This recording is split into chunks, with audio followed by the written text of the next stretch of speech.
ഈ ന്യൂ ഇയറിന് ഇതുവരെ ചെയ്യാത്ത കുറച്ച് കാര്യങ്ങൾ ചെയ്യണം. ഒരേപോലെ ജീവിക്കരുത്. നമ്മൾ മിക്കവാറും ചെയ്യുന്ന കാര്യങ്ങളൊക്കെ ഉണ്ടല്ലോ ഒരേപോലെ ആയിരിക്കും. നിങ്ങൾ കുളിക്കുമ്പോൾ ആദ്യം വെള്ളം ഒഴിക്കുന്ന ഭാഗം ഒരേ സ്ഥലത്തായിരിക്കും. സോപ്പ് തേച്ച് നമ്മൾ തുടങ്ങുന്നത് ഒരേ സ്ഥലത്തായിരിക്കും. നമ്മുടെ ജീവിതം ഒരേപോലെയാണോ? ഒരു യാത്ര പോയിട്ട് എത്ര കാലമായി ഉണ്ടാവും? യാത്ര ചെയ്യൂ. Change in sceneries and seasons. നമ്മൾ എന്നും കാണുന്ന കാഴ്ചകൾക്ക് വ്യത്യസ്തതകൾ ഉണ്ടാവട്ടെ. പുതിയ കാഴ്ചകൾ കാണട്ടെ. പൈസ നോക്കരുത്, പൊക്കോളൂ. വെറുതെ ഇരുന്ന് ബോറടിക്കുന്ന ദിവസം ഏതെങ്കിലും ബസ്സിലോ ട്രെയിനിലോ കയറിപ്പോയിട്ട് വല്ല മലയുടെ മുകളിലേക്ക് കയറിപ്പോയിട്ട് ഇറങ്ങി ഉരുണ്ട് തഴവാ. ഒരു മാറ്റമുണ്ടോ ജീവിതത്തിൽ? ഏതോ ഒരു കമന്റ് വായിച്ചു, ബോറടിച്ചിരിക്കായിരുന്നു. പിന്നെ ഞാനെടുത്ത് വിറക് പെറുക്കി തീ കൊടുത്തു. പിന്നെ ആംബുലൻസ് ആയി, പോലീസായി, കേസായി. ഇപ്പൊ നല്ല നേരമ്പോക്കുണ്ട്.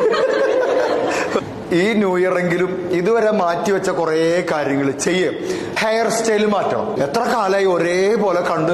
ചിലവരുണ്ട് പനങ്കുല പോലെ മുടി വളർത്തിയിട്ട് നാട്ടുകാർ മുഴുവൻ ഗംഭീരം മുടിയാണ് കേട്ടോ. അത് കേട്ട് അതും ആവാഹിച്ചിട്ട് ഈ പാവ അതും പിടിച്ച് വർഷങ്ങളായിട്ട് ഇതിന്റെ കഷ്ടപ്പാട്. കിടന്നുറങ്ങുമ്പോ ഇതെവിടെ കൊണ്ടുപോയി വെക്കണം? ബസ്സിൽ ഫ്രണ്ടിലിരിക്കുമ്പോ പറന്നിട്ട് ബാക്കിലുള്ള മൂന്നാളുടെ മൂക്കിന്റെ ഉള്ളിൽ കൂടെ കയറിയിട്ട് അവരിരുന്ന് ചുമച്ച് ആരെയൊക്കെ പേടിച്ചിട്ട് ചെയ്യാതിരിക്കുകയാണ്. ഇതൊക്കെ വെട്ടിയൊക്കെ കള. എന്നിട്ട് ആ ഫോട്ടോ എടുത്തിട്ട് ബന്ധുക്കളുടെ വാട്സപ്പ് ഗ്രൂപ്പിലേക്കാണ് ഇട്ട്